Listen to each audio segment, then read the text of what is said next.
I'm Bill DeFoi. Welcome back to News Junkies. Joining me this time is my very lovely and beautiful co-host that comes on periodically, Michele Wilson. And Michele, good to have you back with us. Thank you so much. It's always an honor and a privilege to be here with you, Bill. Well, Michele, you just came back from Cabo San Lucas on vacation, and I saw the postings up on Facebook. Gotta tell you, you were having way too much fun. You know, I was having a whole lot of fun. Once a year, I'm able to take a trip. I call it a compassion trip because I work a lot and I take care of my son. And it was just really a blessing to be able to go away for a few days and just, enjoy the waters and get some R&R. So, yes. Well, we all need to do that from time to time. In fact, I'm about ready to take off myself. But that being said, we normally talk about things like identity theft and how to grow businesses, which is, we're getting into your field of expertise. And we're going to take a little break from that today because you're involved in a book that you gave to me, several weeks ago now. And this is the book, and it's called Get Your Woman On. And there are 39 contributors to this project, you being one, and you're about halfway in the book.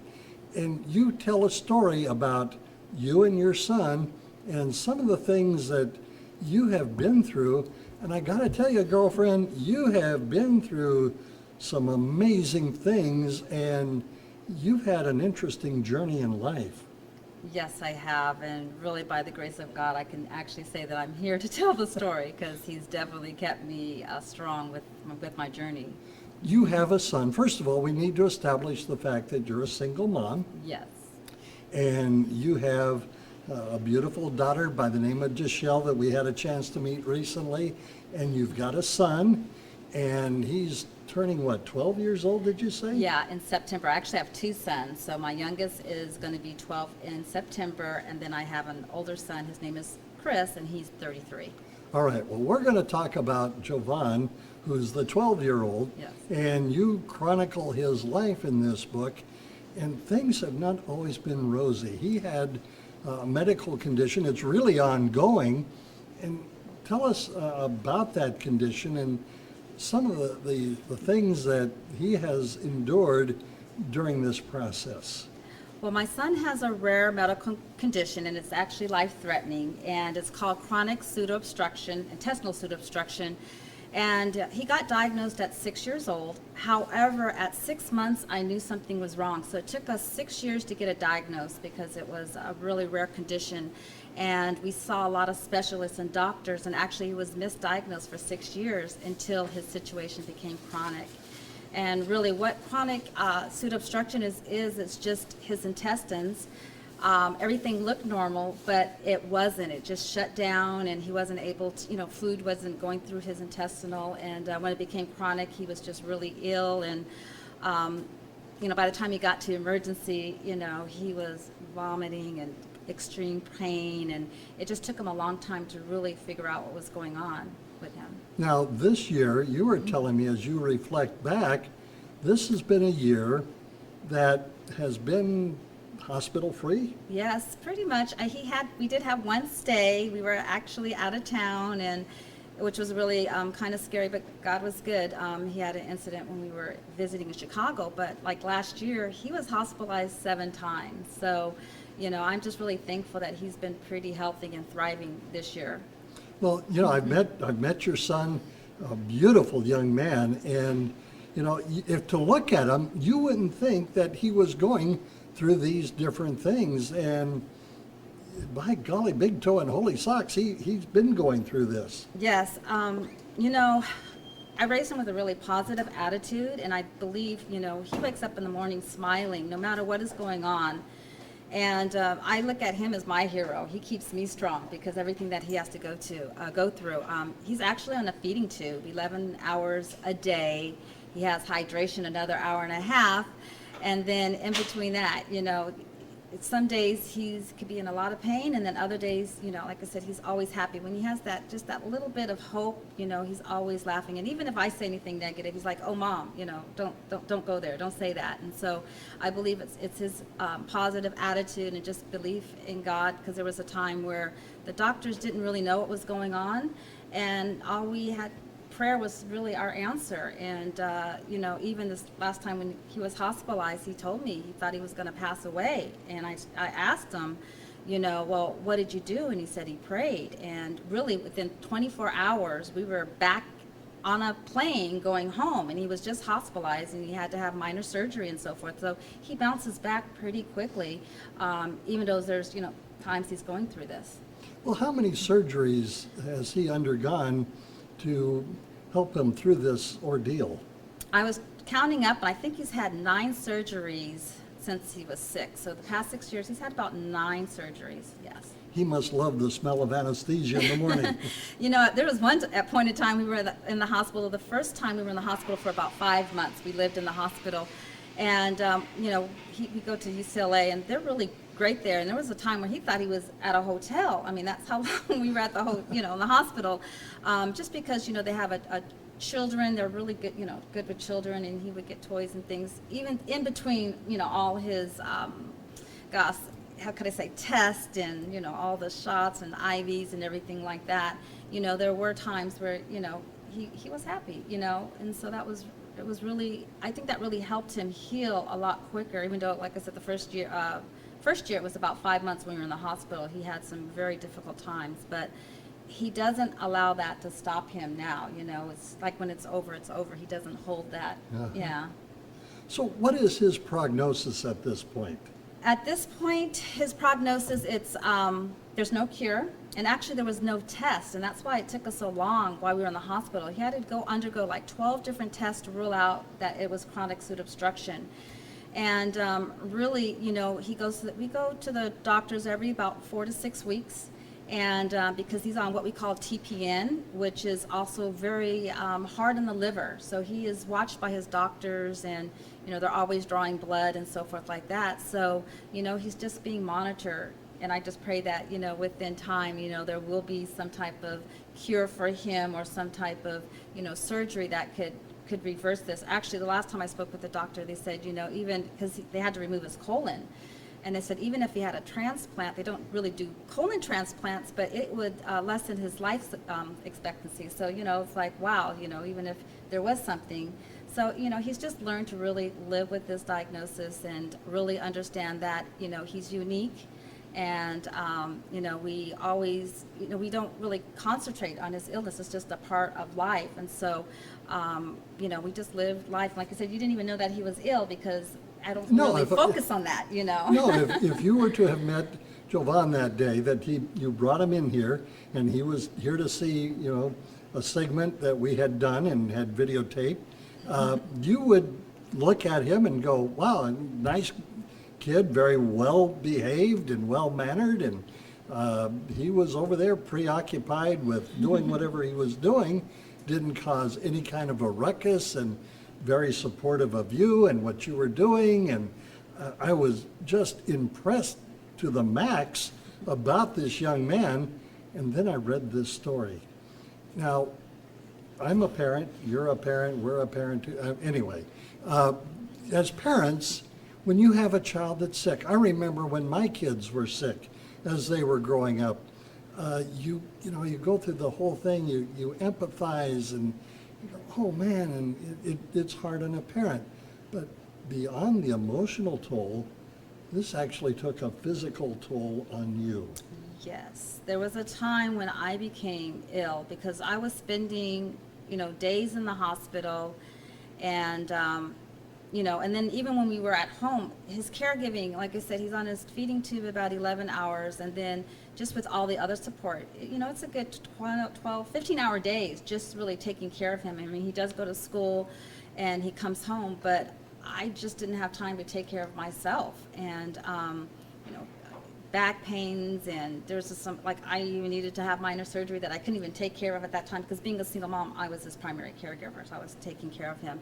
And that's why I learned, we talked about our trip, it took me like 3 or 4 years to really get to the point where it's like, if I don't take care of myself, I won't be able to take care of him. And so I had to learn, there's this great camp that he gets to go to every year for kids with special conditions. They have the doctors and the nurses there.